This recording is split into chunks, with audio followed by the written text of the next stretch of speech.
Hi, this is Jim from Safety Wars. Before we start the program, I want to make sure everyone understands that we often talk about OSHA and EPA citations, along with some other regulatory actions from other agencies, legal cases, and criminal activity. Everyone is innocent until proven guilty in a court of law. Proposed fines are exactly that, and they are often litigated, reduced, or vacated. We use available public records, news accounts, and press releases. We cannot warranty or guarantee the details of any of the stories we share, since we are not directly involved with these stories, at least not most of the time. Enjoy the show. This show is brought to you by Safety FM.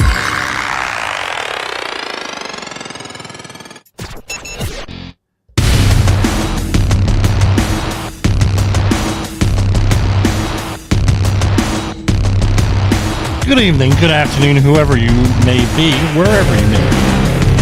And I mean that. This is Safety Wars for Thursday, September 11th, 2025. Also known as Patriot Day. 24 years ago today. You know what happened. We're still feeling the repercussions.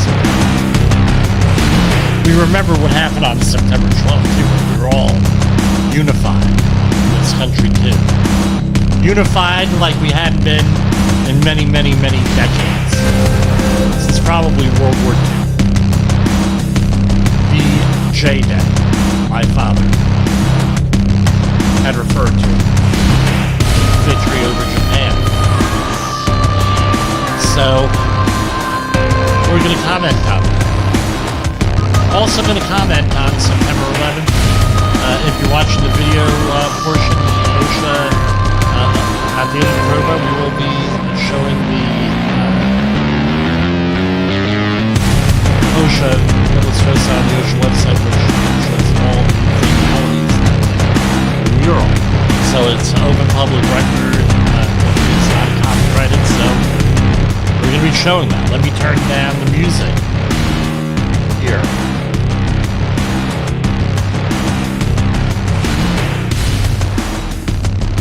Where do I begin? Let's start with Charlie Kirk.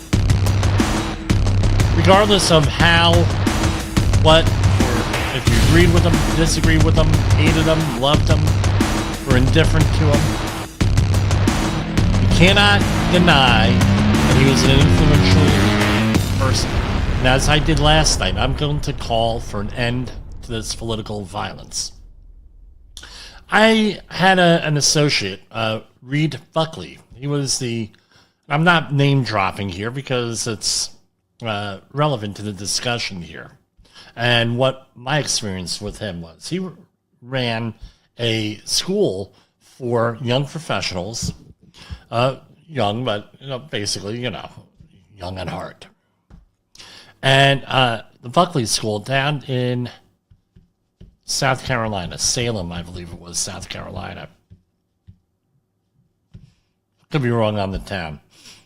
And I went to one of his programs, and I got to know him a little bit. He was the brother of William F. Buckley from the National Review. And the reason why he formed the school, in part, was the chemical plant, Bhopal, in Bhopal, India, in the 1980s, that had a release and killed tens of thousands of people, from what I remember. I don't have the exact number. And what he said was real simple to me. He said a lot of things to me. One of them was when I took his class and spoke to him on the phone. He said, your problem is that you think that people think the way you think. Right? Number one. This is many years ago. Number one. Number two, people really don't care what you think. Number two. Number three, and he said not only for you, it's for everybody. Number three is this. You have to learn to become persuasive and debate and discuss. Charlie Kirk, who was a college, did not complete college. There was some varying reports out there, whether he went one semester or a year or a couple of years. There's varying reports. I'm not exact. It's not germane. It's irrelevant. He might have gone and seen Reed Buckley, or at least read a lot of the books, and he was not the only one who preached this, right? It's an art to discuss with people, and I've gotten better over the years. You have to have, as Jay Allen says, a connection. Right, in the Safety Transmission Trilogy, you have to have a connection with people. What was Charlie Kirk able to do? He was able to make a connection, even with his enemies, quote-unquote enemies. And I don't mean that they're enemies, or no, fighting, but enemies being opponents, people who didn't agree with him. He was able to make a connection with them. And that's what you need to do, is make a connection. Now, the thing is, if you are with someone and you are not making a connection with them, you're not agreeing with them, that does not give you license for bad behavior, including the violence that we saw yesterday and as of late. One of them was, we've had numbers of politicians on both sides of the aisle have political attacks. You can go look them up. Right? I'm going to forget someone, so I'm not naming them because I'll forget. Well, what about this? What about this? Okay, great. But what the point is here, both sides, they got to learn to be persuasive. Back when I was involved politically, and one of the reasons why I left politics was I saw where this was going with this vitriol, this hatred went way back. And there's a lot of reasons why. And as we know through our human and organizational performance, principles, blame fixes nothing. So I'm not here to blame people, but I'm here to give you a little bit of context. Context drives behavior. The reason why we are in the situation we are, one of the reasons, is what we've gone over here over the years. And you can go look it up, Rules for Radicals. Maybe I need to do another presentation on that, by Saul Alinsky. And Saul Alinsky was a community organizer in Chicago during the 1950s and 60s. And he wrote a book, Rules for Radicals. The former Secretary of State, Hillary Clinton, did her senior project when she was in college with him, got to know him a little bit. They're from the same geographic area of Illinois, Chicago, with that. And they got to know each other and everything else. One of the things that's in there, one of the rules for radicals is ridicule, right? Is ridicule. And the left in this country took those 13 rules for radicals, they ran with the ball. And that's what was being done for years and years and years. The conservatives were on the other end, where they were not even arguing. They were not even confronting. They just let themselves be steamrolled. So what happened? This went on, and you also had in talk radio, the fairness doctrine. You had a lot of people in the news media in general that, you had Walter Cronkite, who was right down the middle, at least when he was on the air. You had people like Johnny Carson, right down the middle while he was on the air. In private, different story. And what ended up happening was conservatives and Republicans got more and more frustrated. It got to the point where you had people, just got to the point where frustration doesn't seem to go. And the left came up with a nice script, right? Or the Democrats came up with a nice script. Accusatory things, and you could go back, you know what it is, if you're, right? Then what happened, flipped the script in 1988. I believe the other year was 1978. No, not with the, no, after Star Wars in 70. No, not that. You had a young person who got elected to Congress by the name of Newt Gingrich. And in Congress, if you've ever been there, like I was there a couple weeks ago, you had what is called special order speeches, where it's after hours, people just want to get stuff into the public record. And you had C-SPAN that was playing there, right, on the air. And between the two of them, C-SPAN and Newt Gingrich, right? C-SPAN was always broadcasting special order speeches, and I would watch them back in the day before the internet, and just get on the record. And you also had the advent of what was called VCR, and we had Betamax then. So people started to record this stuff, and Gingrich would go and record this stuff, his special order speeches, and him being a college professor would go and blah, blah, blah, go through the whole thing. And they got hundreds of hours of this stuff, so I'm told. And when he went for re-election, they would have watch parties. So fundraisers and everything. Hey, did you see our congressperson there? And here, and these became the venue, the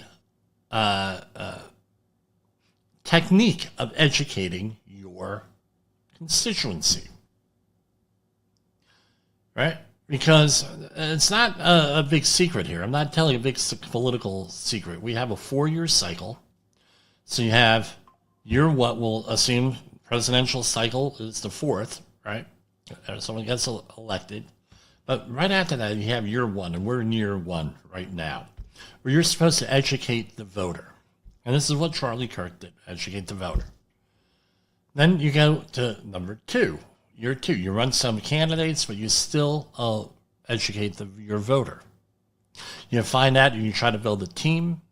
And then year 3 comes, and you find out where you're successful, what you were not successful, what your constituency wants to hear, what your constituency doesn't want to hear, and everything. If you're successful, why you're successful. If you failed, why you failed, what you need to work on, things of that nature. Right? So that's year 3. And then year 4, presidential election, then you run your candidates and you run the campaigns and everything else. And what the right had done was they went and they let other people educate their constituency.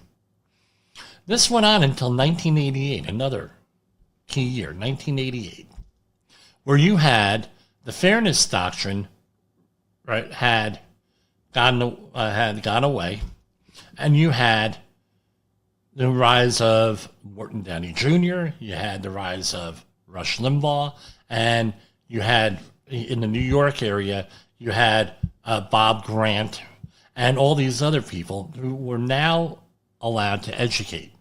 And they would go through and they educate again and again.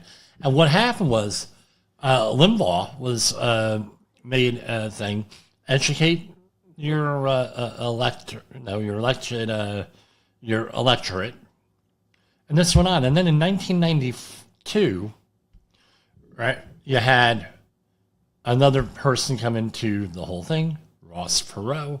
He came in, talked very simply, like we tried to do here, had little cue cards and little cards and diagrams he would hold them and explain to people.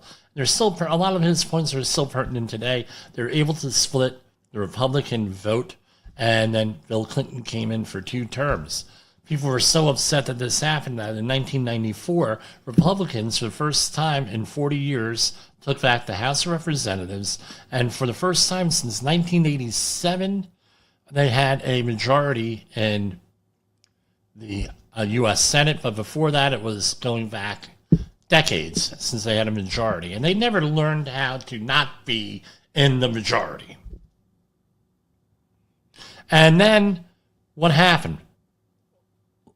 Rules for radicals started to be slowly turned around on the libs, on the left wing in the country. And then it amped up the rhetoric again and again. And then what happens? Rhetoric got ramped up on the other side. And then 2000, you had the whole thing with the contested election, hanging chads and everything else. And then then we all know what happened in 2001. We're going to be talking about that in a minute. And this went on and on and on. When I got involved in politics, which was in 2000 to February 2010, January 2000 to February 2010, I learned I'm a science guy.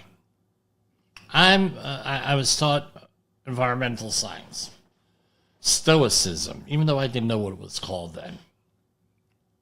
And I said, it was frustrating because, again, especially New Jersey, Metro New Jersey area, New York City area, very, very Democrat leaning. So what ended up happening was, how do you respond to this stuff? Saul Alinsky's Rules for Radicals, ridicule.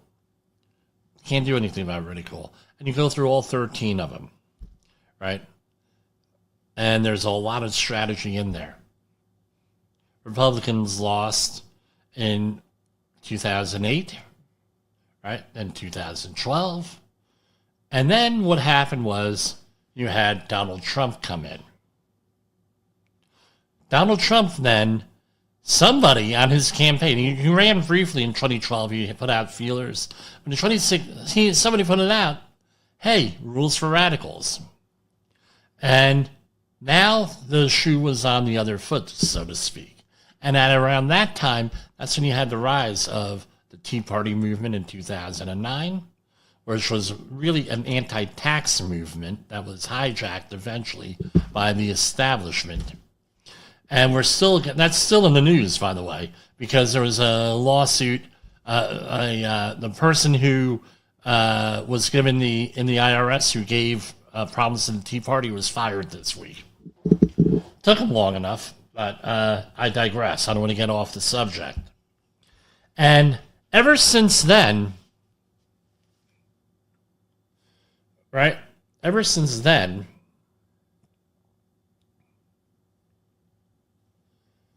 it's been Rules for Radicals. Some people say it's warranted, some say not, but at a certain point, we have to have a dialogue. That doesn't include screaming and yelling and name-calling and everything else. You have to have a dialogue. I'm saying, don't let the politicians have the dialogue. The person in that mirror in the morning that you look at when you're shaving, like I did today, or brushing your teeth, has got to be the person to have that dialogue. Charlie Kirk went up and tried to have that dialogue. It's very effective. And he went to what he considered enemy territory, the college campuses, where it was easy to have a dialogue. And I pointed this out many years ago. College, I went through two very liberal programs, environmental studies at Stockton and NJIT, environmental policy studies, master's degree. Very liberal, extremely left universities, Stockton even them days, and it's supposed to be worse today. By the way, there was a shooting there today, right outside of campus. They are on lockdown, last I heard. But very frustrating when you don't have that dialogue. You don't have those talking points or anything or an idea or feel supported and you feel alone when you don't necessarily believe the professors or anything else that you're given. And that's a long journey how I got to where I am today. We're not going to go into it. And as it's not about me, it's about the rhetoric in here. I'll say I'm extremely disappointed by a lot of people that I know that are gleeful that this happened to Charlie Kirk. Just let it be known, it's noted. It's duly noted here that you're happy about this. I'm not happy when any of this happens. Got to work for peace. And that's what I'm going to tell you. That's how I'm going to end up. Be peaceful. Work for peace. Work for harmony. Work for a dialogue here. Now, the other thing is this. My mother had a saying, as most mothers do. If it feels good, doesn't mean that you should do it. It feels good to win an argument sometimes. Oh, yeah, it feels good. Feels good sometimes to knock people down in the midst of that argument. Yeah, I'm going to tell you. But if it feels good, should you necessarily do it? How about empathy and compassion? How about making a connection with someone? How about doing what Reed Buckley told me, which was try to be persuasive and learn to be persuasive? And on the left, you had the same type of philosophy. Jerry Spence in his classic book, How to Argue and Win. Right? I was on the phone with his organization about a year ago at a seminar series. It was only for attorneys. I said, look, I'm not an attorney, but I'd like to attend. And they said, oh, you can't do that. Oh, okay, too bad. You know? You're not going to take money from me? Really? But How to Argue and Win, right? Where you have to be persuasive. And you have to appeal to the person's emotions. Logic doesn't always happen. Now, going on, and this is a segue into something else. We talked about last week an article on Vox from back in June 19th that I read on the air, where the former head of the NIH had said NIH has lost credibility because of the way COVID was managed and a lot of the things, instructions and everything. And he brought up a thing where, as a scientist and as a safety professional, or as somebody who's just coming into the whole political discussion, right, is this. You think that your facts are going to move people. Your facts are not going to move people. Not going to happen. You have to have that connection. You got to have credibility. So my wife and I don't always agree. I'll let you in a little thing, right? I don't like to talk about my personal life. My wife and I don't always agree. On things. But we make it a point with our children when we have a disagreement that we discuss it civilly. And we've had discussions on all different kinds of things that we don't agree with. Thankfully, we agree on 95% of this stuff. 5% we don't agree on. And they're like, well, you're having an argument. No, we're having a civil discussion. And that's what you need to do, is have a civil discussion. Teach the children how to have a civil discussion. This is not professional wrestling every day out there. And that's what I want to say today on that. Rest in peace, Charlie Kirk. If you believe in prayer, say a prayer for his family. And I'm going to say this, say a prayer for us, the United States of America, that we could go and people of goodwill seek leadership positions and show the way out of this mess. The world has a deep desire for leaders here. And that's what we're dedicated for, is raising up that next generation of leaders, the next generation of scientists, the next generation of theologians. And if I can end with a quote from Muhammad Ali. Yes, Muhammad Ali. God doesn't care, Republican, and I'm going to modify it a little bit to fit this situation. God doesn't care about Republican or Democrat. God doesn't care about right wing or left wing. What God cares about is your relationship with God, right? Number one. Number two, how you treat your fellow human being. And I'm going to dedicate whatever little influence I have here, or the influence here of Safety FM and Safety Wars, honing in on our 500th program, to spread peace, to spread understanding. So when I meet God, I can see God face to face.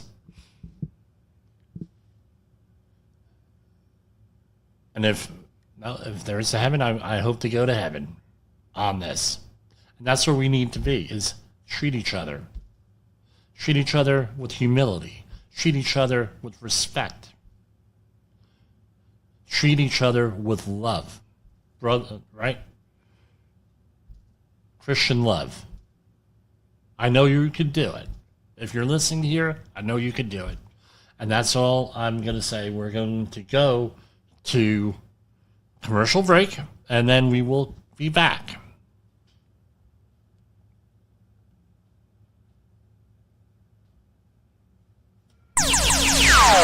Safety Wars is streaming now. SafetyFM.com. From the front lines of the safety war, it's Safety Wars, with your host, Jim Posel on Safety FM. Get ready to face the harsh reality. Is your safety training old, stale, and hackneyed? Is your safety trainer still preaching a warped version of behavior-based safety? How about safety training that actually addresses your hazards in your workplaces and is not standardized baloney from 25 years ago?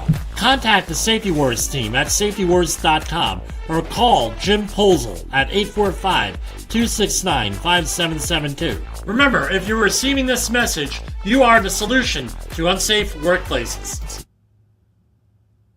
I don't think people understand the true cost of negligence in construction. A suburban Madison contractor with a deadly track record is in hot water again. Already cited for fatal safety violations in 2022, the company was caught exposing workers to deadly fall hazards in February 2024. During a federal inspection, 6 employees were found working 12 feet up without protective gear. OSHA slapped them with 1 willful, 2 repeat, and 5 serious violations, proposing $144,505 in fines. Just 4 months ago, OSHA found similar hazards at another site, leading to more citations. Back in 2022, a worker was crushed by a 1,000-pound wall. The company was cited for 11 violations and has been a deadbeat and hasn't paid any of the penalties. OSHA's Chad Greenwood stated, "The company shows a blatant disregard for worker safety. Stay informed and stay safe. Visit safetywars.com. Listen to us on your favorite podcast platform as Safety Wars." OSHA recordables, catastrophic losses, environmental disasters. You want answers? So do I. This is Jim Posel with Safety Wars. That's my daddy!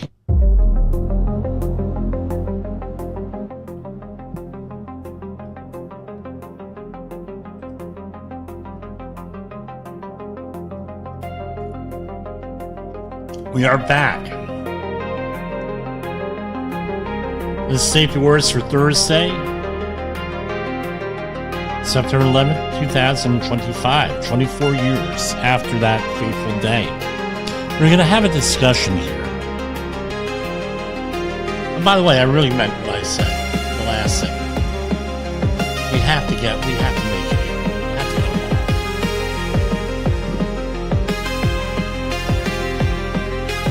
it. So September 11th, 2001 was a Tuesday. Strangely enough, I was living in Hoboken, New Jersey, and I'm in them days we used to work from home. I was working from home. I was on the 3rd floor apartment on Grand Street. Long story short, I used to listen to 99.1 WBAI, Pacifica Radio International. And the host, I believe, was A.V. Goodwin on there. I don't know if she's retired or not. I used to like to listen to the other side, more or less. And so a report came over the air that a small airplane had hit one of the World Trade Center towers. And I said, that's wow. So I put on the TV. I had a combination little 13-inch TV where I had a VCR built in. So I said, you know what? This is going to be a historic day. Let me put in the videotape. And, I have all those, everything, all the news reports. Even the ones where Tower 7 was announced that it had fallen before it had fallen. Yeah. That actually did happen. So, watch, now my house is going to be raided, looking for that videotape. So,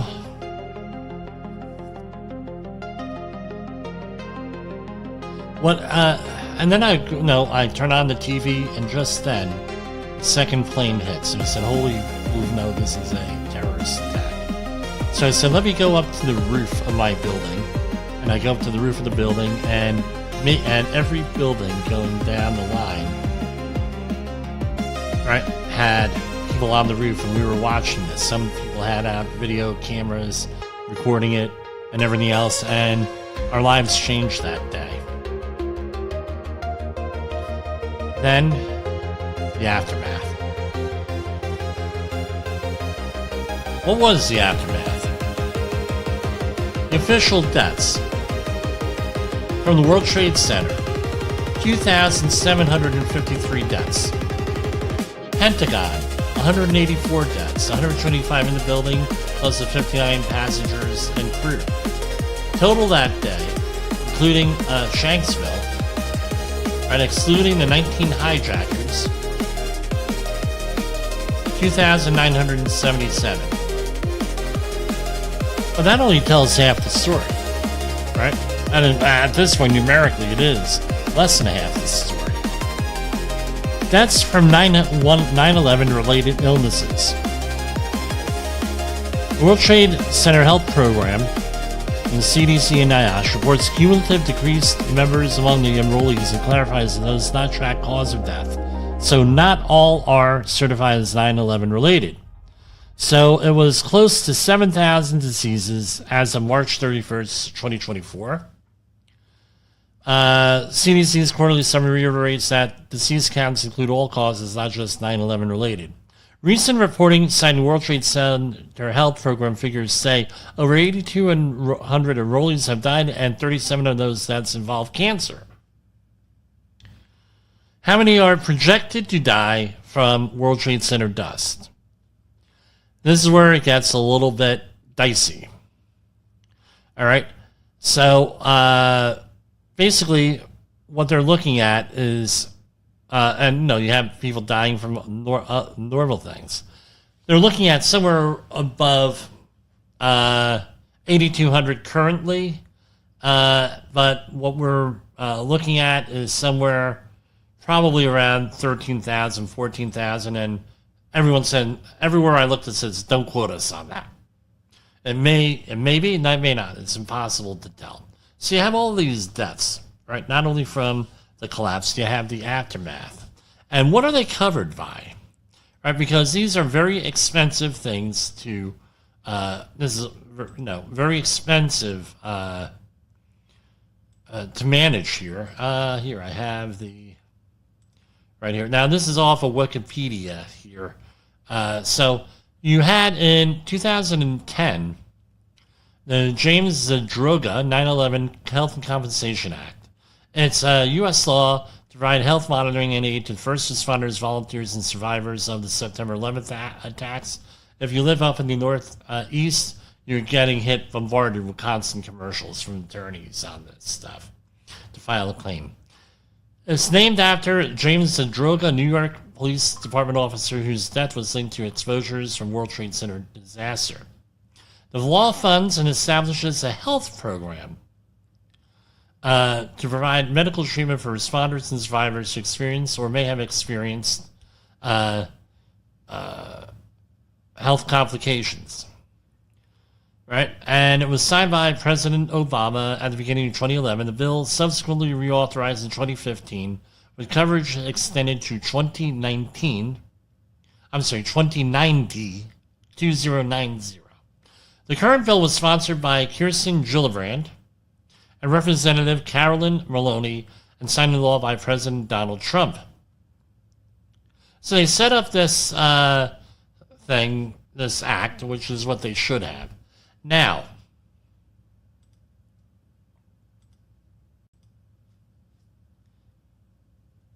here we have, and this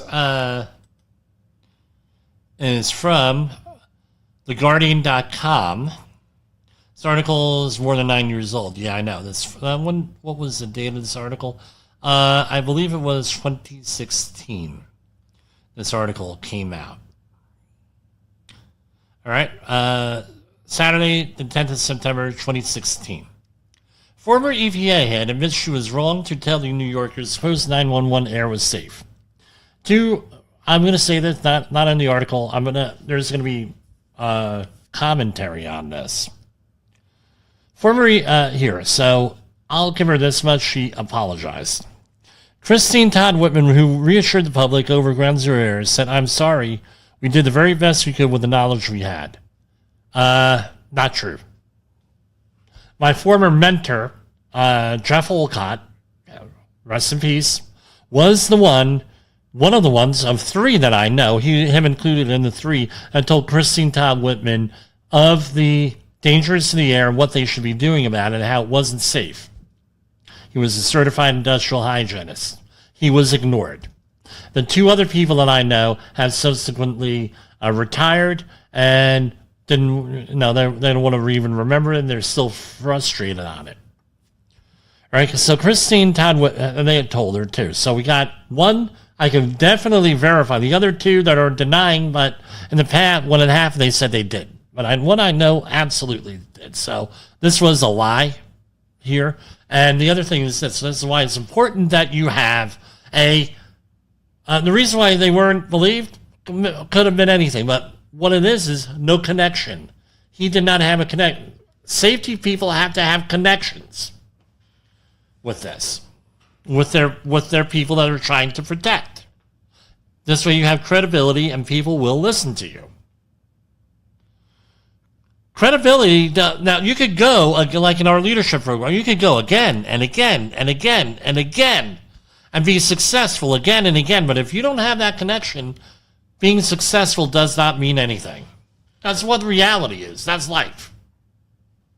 And you're always going to get it how I see it.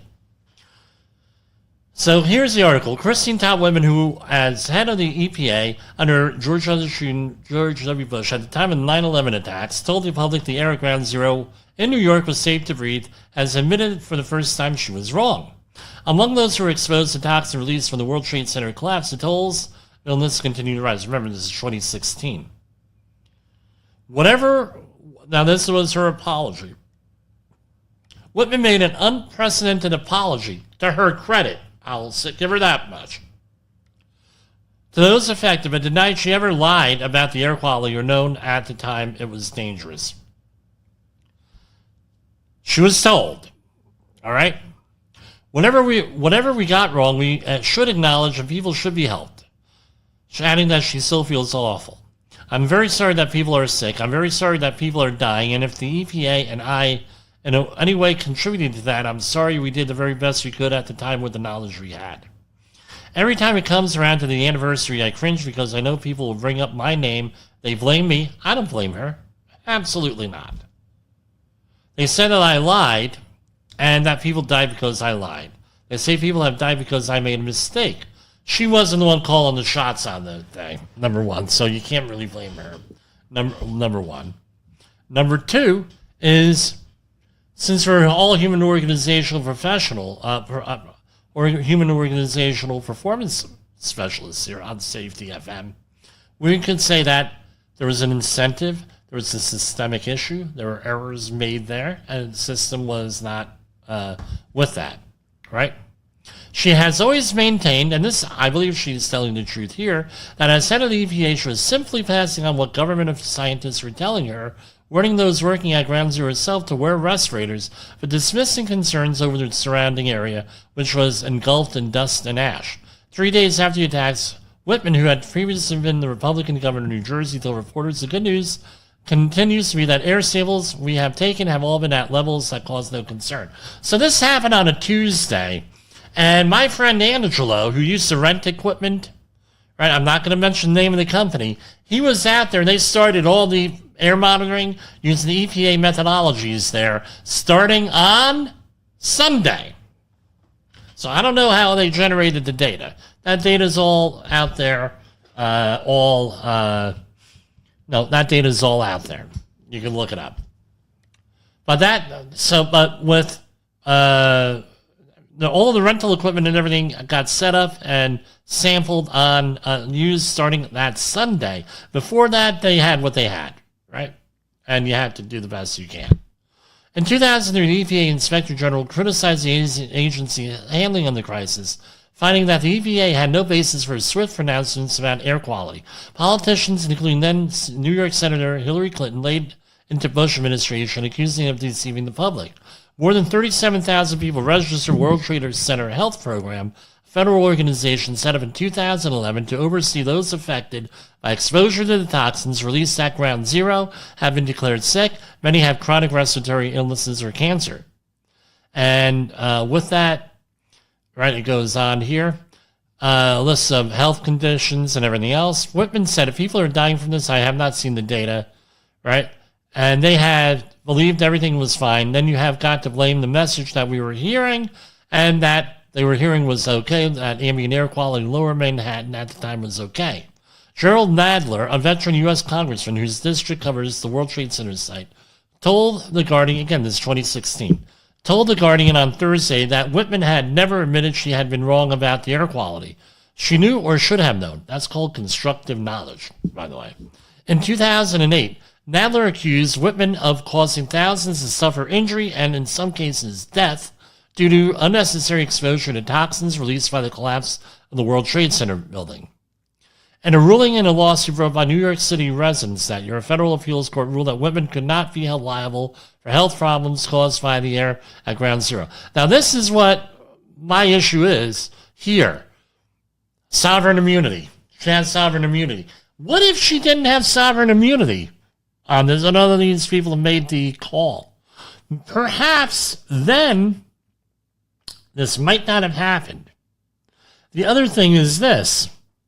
Fast forward 19 years later, 19 years later. If the people at the CDC and all the other people who were involved did not have sovereign immunity, would that have been managed differently? And would we have had 1.2 million deaths due to COVID? You see how important these things are, how they're linked? We're going to go on here. On Friday, Whitman questioned the level of proof that the air made people sick, but said, if this is a direct relation, we all screwed up. She thought this was right at the time. She said, but added, I can't believe the scientists may not have had all the information that they needed. We're going to prove that that's not true, right? We're going to talk about constructive knowledge here. We're going to talk about basic industrial hygiene here in a minute. On Friday, Whitman questioned the level of proof that the air made people sick, but said, if this is a direct relation, we all screwed up. She thought she was right at the time, she said, but added, I believe the scientists may not have had all the... All right, I just said it. Shortly after the attack on New York, Whitman said it was known that the asbestos, lead, and other toxins were in the wreckage of the Twin Towers. Hundreds of contaminants, perhaps thousands. Keep that in mind. As the city, under Mayor Rudy Giuliani, led the work at Ground Zero rather than the federal government, Whitman said she had no authority to enforce the recommended wearing of safety equipment. That is true. Out of her jurisdiction. Who did? OSHA. At the time, she said that beyond the pile in the surrounding neighborhoods and the rest of Manhattan, the air did not pose a public health hazard. Right? So, that's it. Now, we're going to do something here with this. Let me see. I have it right here. Let's do I have a little PowerPoint presentation here. Okay, not a lot of graphics or anything else, but we do. We have in industrial hygiene this. Chemical mixture interaction types. So we have with toxicology, and by the way, this goes back many years. First toxicologist recognized was Paracelsus, and he had an extremely long name. That's why they called him Paracelsus. I usually make a joke over it, but not today. I'm not in a joking mood. Chemical mixture, right? So here we have. So you have from one, right? It's easy. We have exposure limits for one toxin, very few toxins out there. Very few, something like 1,100, something like, I don't know the exact number. Don't quote me on that. So 900 to 1,100 PELs and RELs and TLVs and everything else. But there are many different things out there that, many different hundreds, thousands, right? And now you're dealing with a chemical mixture, and if they all impact the same organs, now you have to go and start doing some fancy calculations. So these are the standard, and again, I'm not a toxicologist, but I do know something about toxicology. You have a couple of different types of effects, and this is the one that we use here, the additive effect. And there is the total effect equals the sum of each chemical's effect.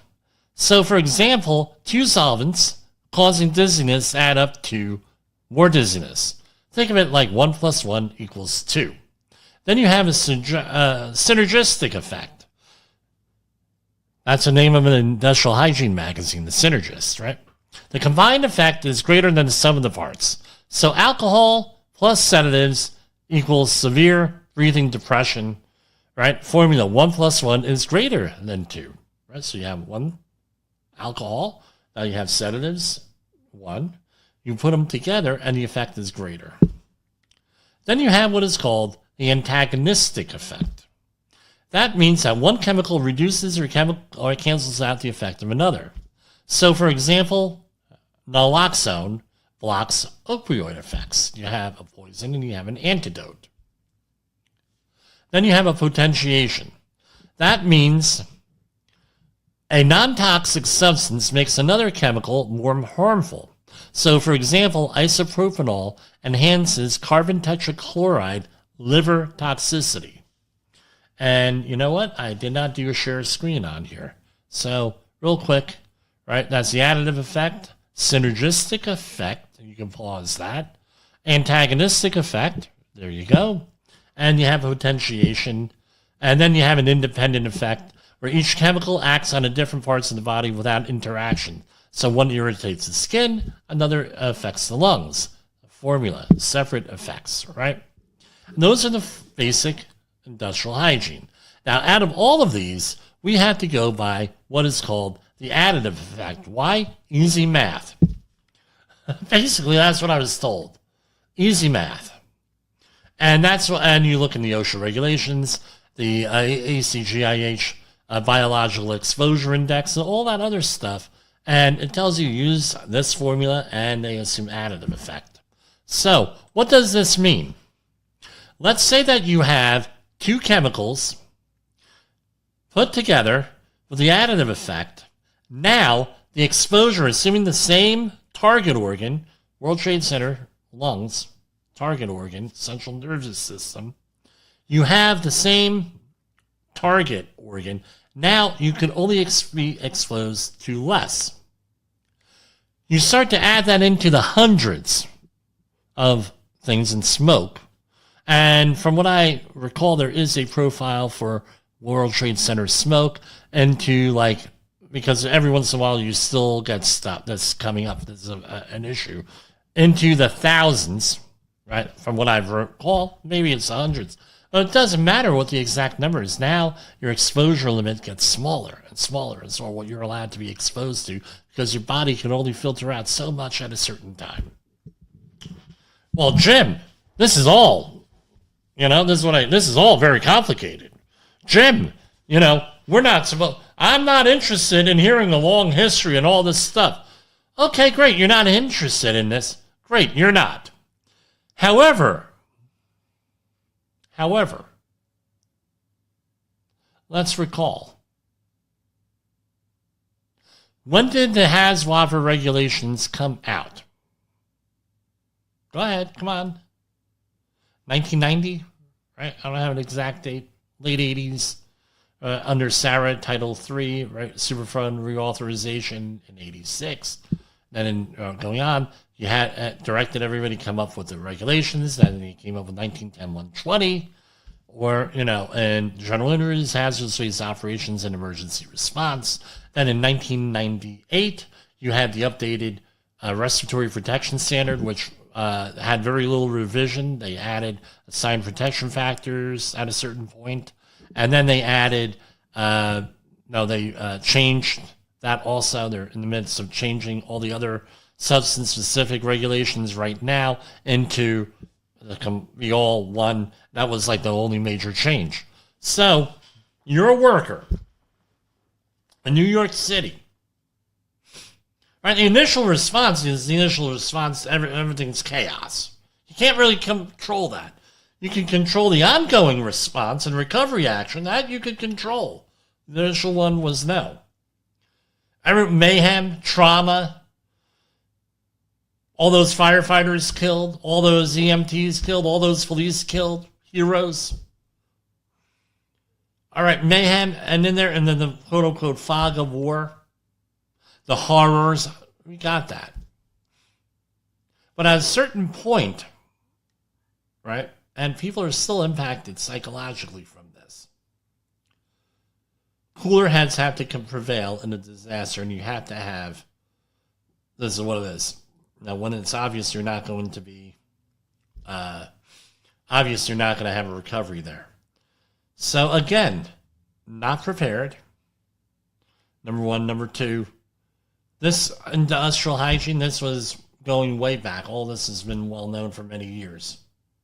EPA has toxicologists. OSHA has toxicologists. During an emergency response to disaster like this, OSHA moves into a consultant role. They were going down there and suggesting people should wear respirators. No enforcement. Very little, if any, training.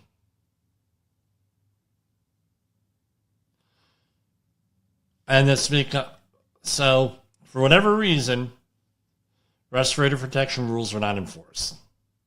For whatever reason, all this other stuff was going on with that, with a lot. You had a lot of stuff going on there. That's why people got exposed. That's the context that we're looking for. Blame her? I used to blame her. I don't blame her anymore. She was giving bad information. One of the other articles that recovered her apology was that they were trying to look for normalcy with this. Right, that was the other thing, normalcy. So we had to get everybody back to work, get everything. Okay, there was with that. Now, my question is this: how did this impact the decisions made with how COVID was managed? Well, we tried to get people back to work. Now they got cancer. Now, and all this other stuff happened. Now, are we going to get people back to work? Right? How's that going to impact? Did that ever come into the calculus of this? That's probably a good question on this. But to say, now, this is what the reality is of the situation. Those firefighters received training, right, on this. A lot of the construction workers received training on respiratory protection. And the time since 9/11, thousands of people in this country received, hundreds of thousands, maybe into millions, received respiratory protection training. Centers for Disease Control had, they're the ones who helped manage this stuff with approval of respirators, respiratory protection equipment. As a health and safety professional, where did we fail on this? As a profession. And I include myself in here. After this situation, did we get complacent? Right? I'm venting a little bit here. I understand that. But after that foul up on that. After the foul up with the anthrax cleanups and how those are managed, direct experience. Right? No one wants to talk about. I have NDAs out the wazoo, but that's all I'll say. After you had SARS, you had a whole bunch of other little pandemics and little situations coming up from 2001 up to COVID. We still get this one wrong. We still are not able to manage this, so we still don't have the credibility that we need as leaders in our community, as leaders in our workplace. And that's what we're dedicated here for.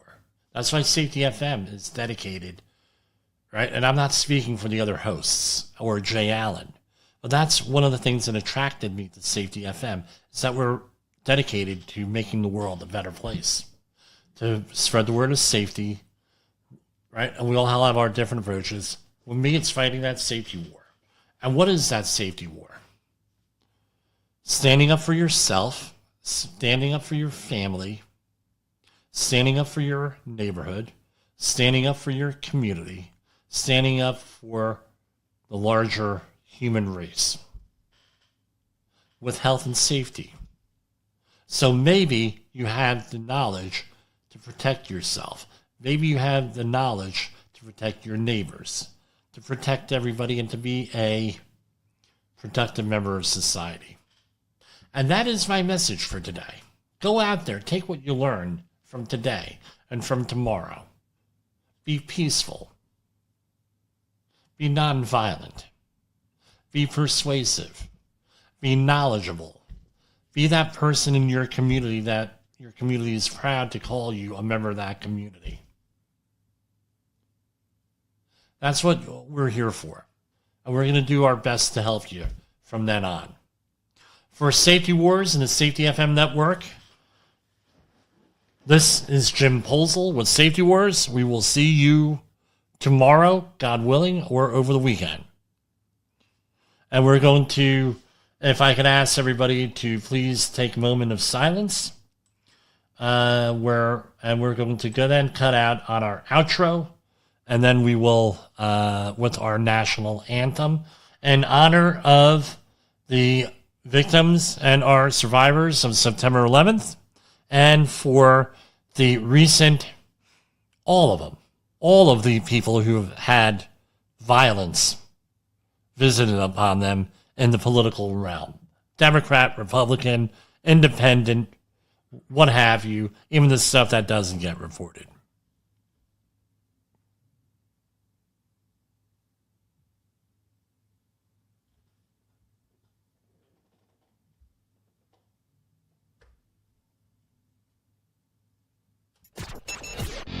The views and opinions expressed on this podcast are those of the host and its guest and do not necessarily reflect the official policy or position of the company. Examples of analysis discussed within this podcast are only examples. They should not be utilized in the real world as the only solution available, as they are based only on very limited and dated open source information. Assumptions made within this analysis are not reflective of the position of the company.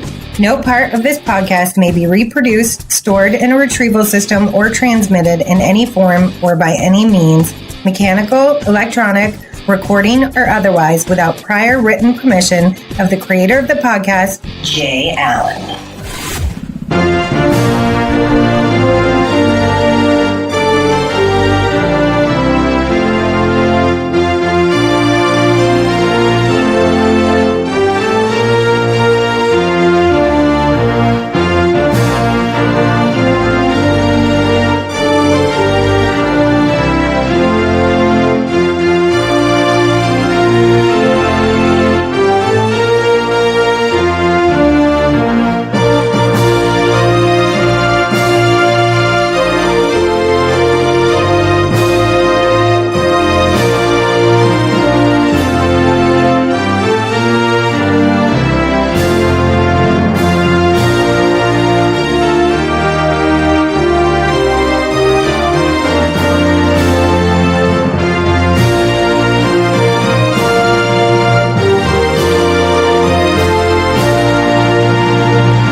if you're on the video cast, stay tuned. We have a video downloaded from the OSHA website on the victims of 9/11.